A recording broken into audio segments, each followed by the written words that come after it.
Hello students, welcome to OL Experts. Today we will talk about environment and sustainable development. Now again, this is a topic of CBSE and it has less weightage overall, around 6 to 7 marks. Environment and sustainable development बहुत easy topic है, बहुत ज़्यादा technical इसमें कोई aspect नहीं है. इसमें हम लोगों ने ओवरऑल एनवायरनमेंट को कैसे बचाना है और क्या क्या चीज़ें हैं जो कि हम लोग as a nation problem face कर रहे हैं उसके ऊपर है थोड़ा सा. जो सेकेंड पार्ट है वो है आपका sustainable development. Now this chapter is being divided into two parts, environment and sustainable development. Sustainable development पे जब आते हैं तो उसके मीनिंग के ऊपर आएंगे, उसके कैरेक्टरिस्टिक्स पे आएंगे, क्या क्या चीज़ें कर सकते हैं जो कि सस्टेनेबल डेवलपमेंट को हम लोग कैरी फॉरवर्ड कर सकते हैं. तो ये छोटा मोटा जो भी है पॉइंट्स हैं इसमें. ओवरऑल अगर मैं आपको बताऊं तो this chapter is very easy. आपके एग्जाम पॉइंट ऑफ व्यू से ये चैप्टर बहुत इजी है, इसमें टेक्निकल एस्पेक्ट बिल्कुल नहीं है as I mentioned.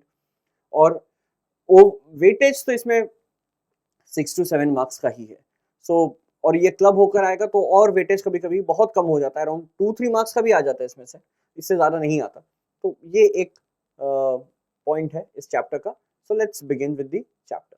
So students, here we have the environment protection act definition. Let me read it.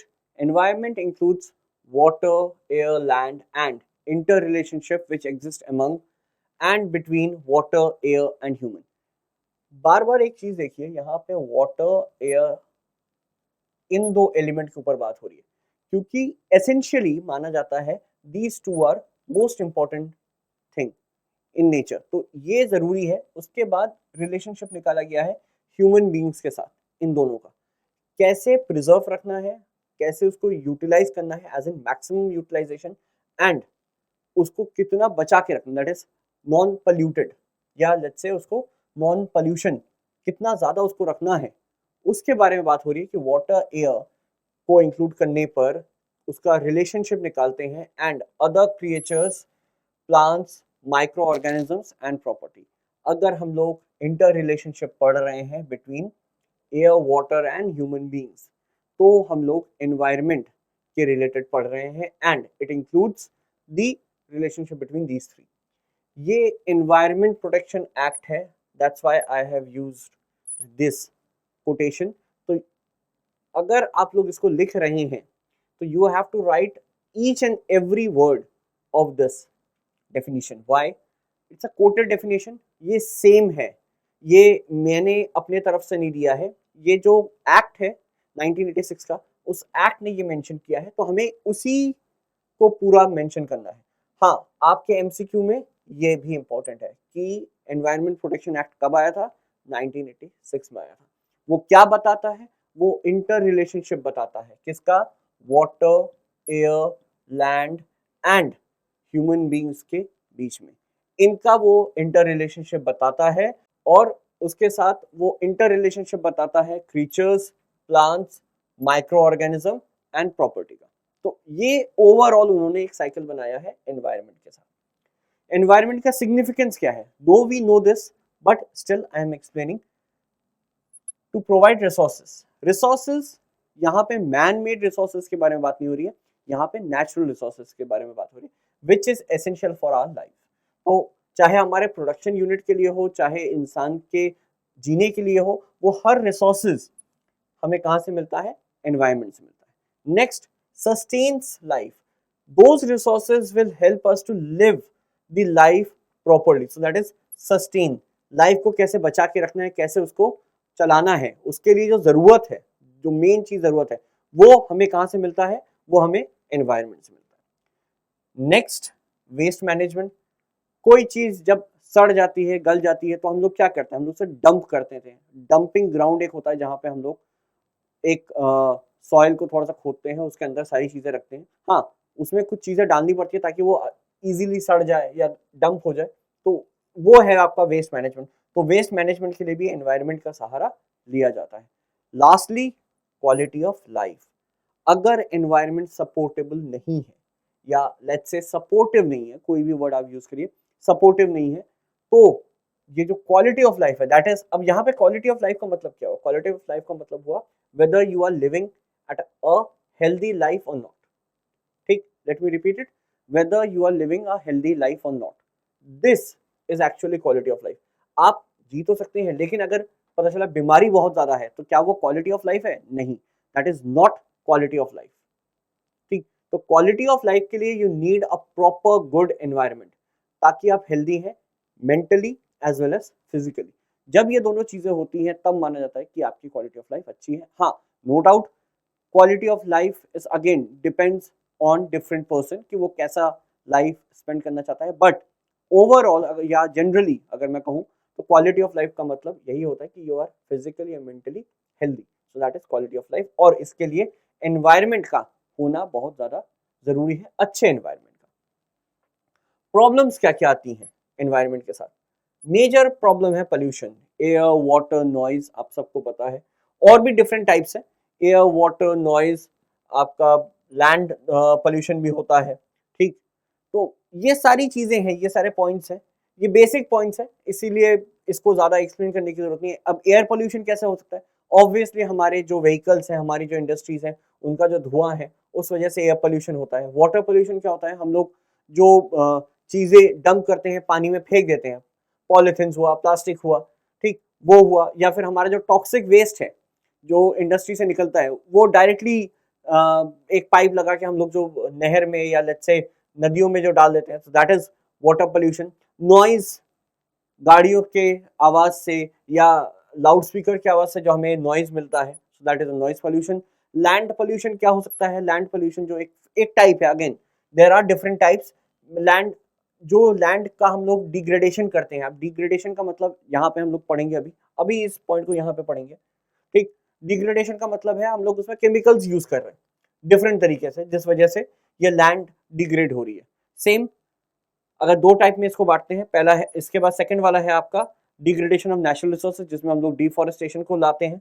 Deforestation simple, that is पेड़ काट के रखना या पेड़ काट देना विदाउट एनी परमिट, जो हम लोग बार बार पूरे पूरे फॉरेस्ट काट देते हैं बिना कुछ सोचे समझे, वो है आपका डिफॉरेस्टेशन। ठीक, उसके साथ लैंड डिग्रेडेशन, जैसे मैंने बताया, डिग्रेडेशन आप लोग एक क्रॉप इसमें प्रोड्यूस कर रहे हैं, कल्टीवेट कर रहे हैं, और उसके लिए हम लोग अच्छे से उसमें केमिकल यूज करें ताकि जो क्रॉप निकले वो अच्छी क्वालिटी का निकले। तो इसलिए जो जितने भी केमिकल यूज हो रहा है, इससे कुछ फायदा नहीं हो रहा, उससे नुकसान ये हो रहा है कि जो लैंड की जो ओरिजिनल फर्टिलिटी पावर थी वो धीरे धीरे कम हो जाती है। तो ये भी एक तरीके का एक प्रॉब्लम है एनवायरनमेंट में, वो धीरे धीरे सीप इन कर जाता है और ओवरऑल एनवायरनमेंट को ये कहीं ना कहीं डिस्टर्ब करता है।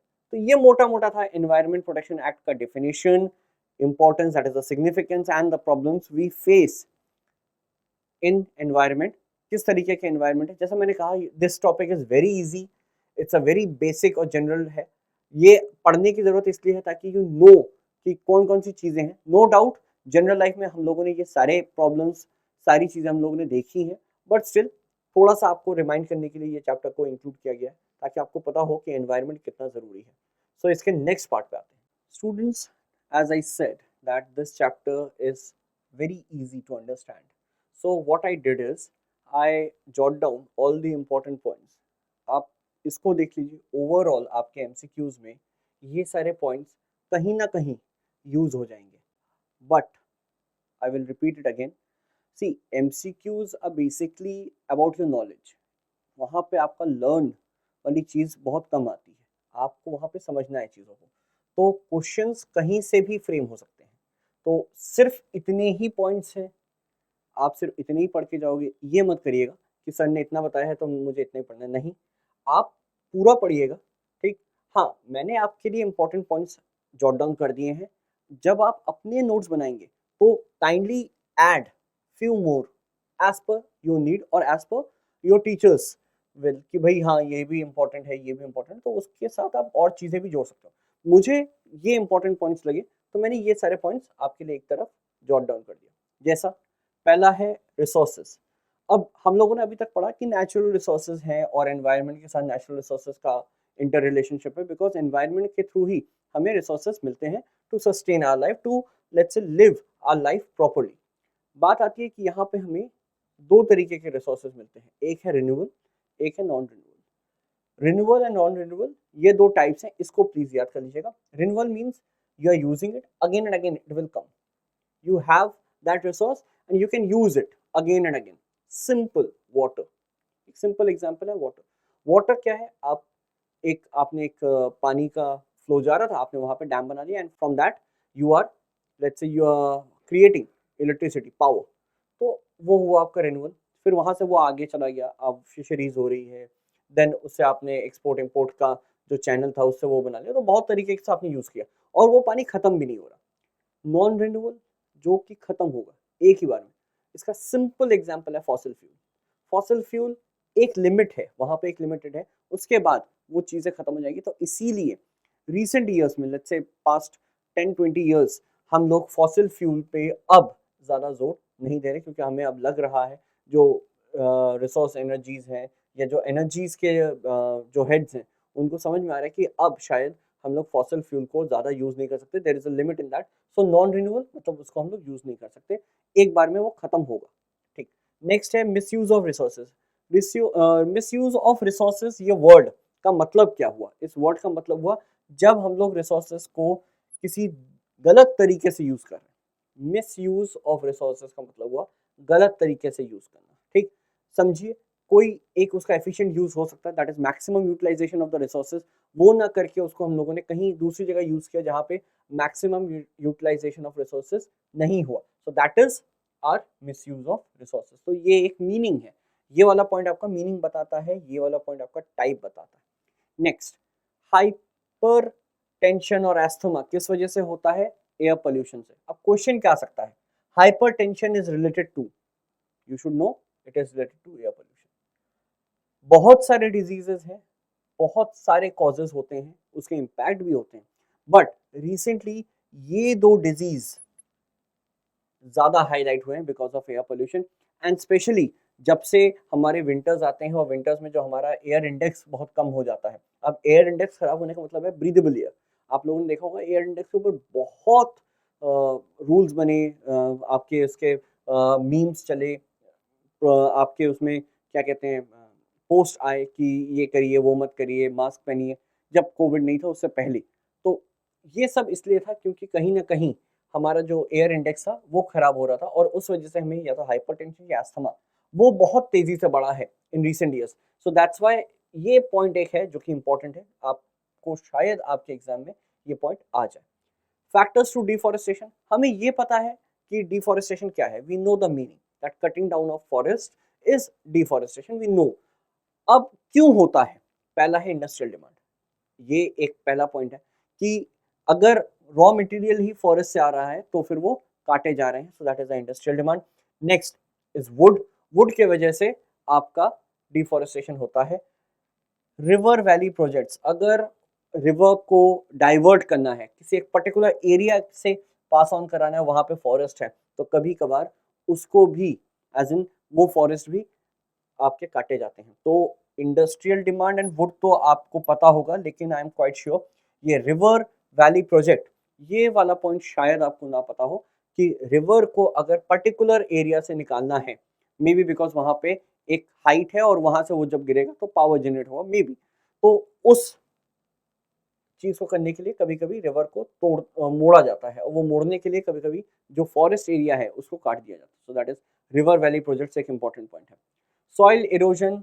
अब क्योंकि जैसे ही वो काटा जाएगा, पेड़ काटा जाएगा, रूट्स डेथ हो जाएंगे, रूट्स खत्म हो जाएंगे या उनकी डेथ हो जाएगी. जैसे ही रूट्स खत्म हो जाते हैं वो फिर जो है उनके आसपास की जो सॉइल है जिनको वो बांध के रखती है वो कहीं ना कहीं लूज हो जाएंगे. लूज होना, this losing of soil is actually soil erosion. ठीक, so the meaning is losing of soil because of cutting down of trees. अब cutting down of trees deforestation में आता है. losing down of soil या losing soil near roots, ये होता है soil erosion. तो soil erosion जिसको हम लोग हिंदी में भूस्खलन कहते हैं कि अरे पहाड़ खिसक गया. अभी हम लोगों ने देखा कि ड्यूरिंग रेनी सीजन ये हिली एरिया से बहुत होता है कि अरे पहाड़ खिसक गया, चट्टान खिसक गई. ये जो टर्म है पहाड़ खिसकना, चट्टान खिसकना, this is soil erosion. Next, soil forestry. Soil forestry क्या है? इसका ठीक उल्टा रिस्टोरिंग फॉरेस्ट. अगर डिफॉरेस्टेशन का उल्टा बोला जाए, डिफॉरेस्टेशन मतलब फॉरेस्ट को काटते हैं, सॉइल फॉरेस्ट्री का मतलब होता है रेस्टोरिंग फॉरेस्ट, ये एक बहुत इंपॉर्टेंट पॉइंट है दिस वन। ठीक, हाँ यहाँ पे क्या पूछा जा सकता है, soil erosion is related to deforestation या deforestation will lead to soil erosion, तो ये एक अनदर इंपॉर्टेंट पॉइंट है। एनवायरमेंटल डिग्रेडेशन हमें पता है किस किस वजह से डिग्रेड होता है। पॉपुलेशन, अगर ज़्यादा पॉपुलेशन बढ़ जा रही हो तो लोगों की नीड बढ़ जाती है, जिस वजह से रहने के लिए या उनके खाने पीने के लिए वो लोग पेड़ या नेचर के पास जाते हैं, एनवायरनमेंट के पास जाते हैं, जिस वजह से वहाँ पे डिग्रेडेशन शुरू होता है। पॉवर्टी, अब पॉवर्टी, गरीबी कैसे एनवायरनमेंट डिग्रेडेशन है। अब अगर गरीबी है तो they won't use efficient resources, they won't use resources properly, तो वो गलत तरीके से, पता चला पेड़ काट के ही वो लोग जलाकर खाना बना रहे हैं। तो ये पेड़ काटना, एक इंसान काट रहा है, हम लोग ज्यादातर ये सोचते हैं कि अब क्या हुआ, मैं तो सिर्फ एक ही मैंने पेड़ काटा या मैं ही तो सिर्फ पेड़ काट रहा हूँ। ऐसे ही करके जब 3-4 लोग सोचने लगते हैं, फिर वो 3-4 से 100 होते हैं, 200 होते हैं, 1000, 10,000, तो पता चलता है कि एक पूरा फॉरेस्ट इस प्रोसीजर में पूरा कट गया। तो ये होता है आपका एनवायरमेंटल डिग्रेडेशन। तो पॉवर्टी भी कहीं ना कहीं एनवायरमेंटल डिग्रेडेशन का काम कर देती है। अर्बनाइजेशन, अर्बनाइजेशन मीन्स हम जब शहर को बढ़ाने की कोशिश करते हैं, हम सोचते हैं कि शहर को और बढ़ाएं, क्यों क्यों बढ़ाएं, ये दो चीजें यहाँ पे रिलेट हो जाती हैं। पॉपुलेशन बढ़ गया, लोग पॉवर्टी में है तो उनको काम देना है, इंडस्ट्री सेटअप करना है, शहर बढ़ाना है, urbanization leads to environmental degradation. फिर देखिए इंडस्ट्रियलाइजेशन, ये सारे पॉइंट्स इंटर रिलेटेड हैं, that's why I am again and again repeating, this chapter is very easy for you. तो आपको बहुत कम टाइम लगेगा इस चैप्टर को प्रिपेयर करने में। Industrialization means setting up of new industries, setting up of new industries, why, simply to increase the production.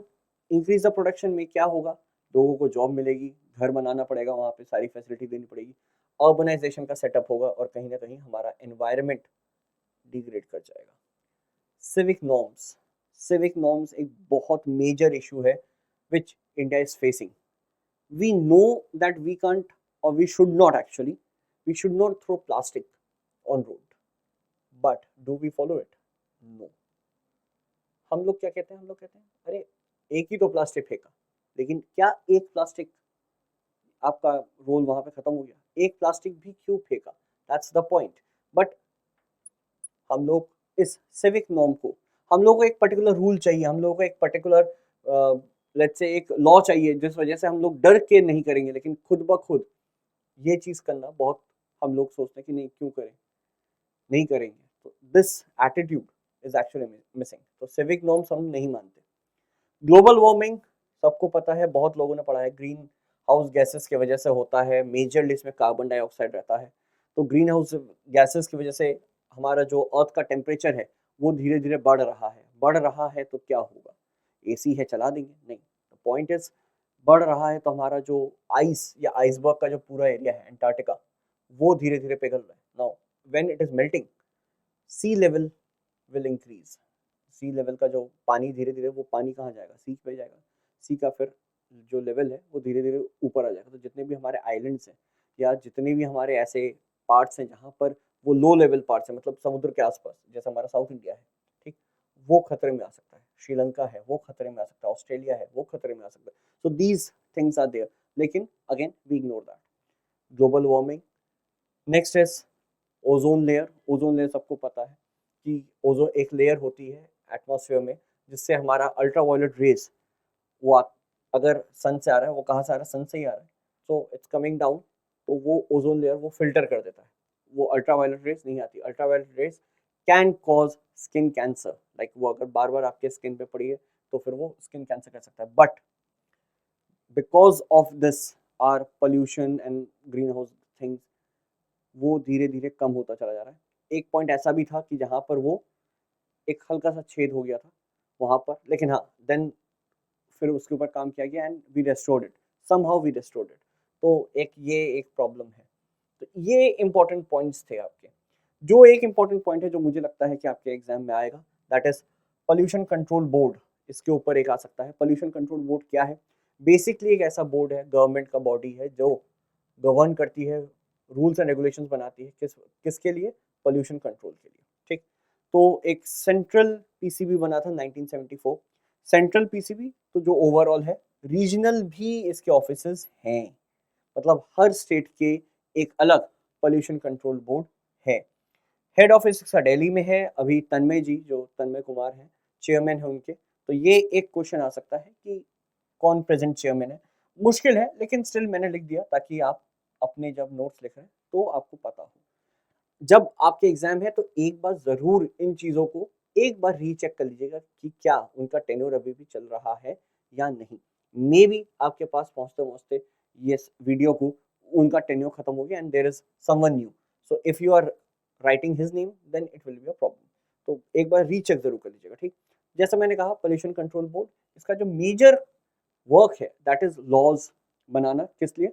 To check pollution. तो किसी भी तरीके का पोल्यूशन हो, एयर, नॉइज, वाटर, किसी भी तरीके का पोल्यूशन हो, उसके ऊपर जितने भी रूल्स एंड रेगुलेशंस बनाए जाते हैं, पोल्यूशन कंट्रोल बोर्ड उसको बनाता है और उसके साथ एक्ट करता है। तो ये मोटा मोटा था हमारा एनवायरनमेंट को लेकर, ठीक। इसका जो सेकंड पार्ट है, बहुत छोटा पार्ट है, दैट इज सस्टेनेबल डेवलपमेंट। ये हम लोग अब नेक्स्ट क्लास में करेंगे। Thank you.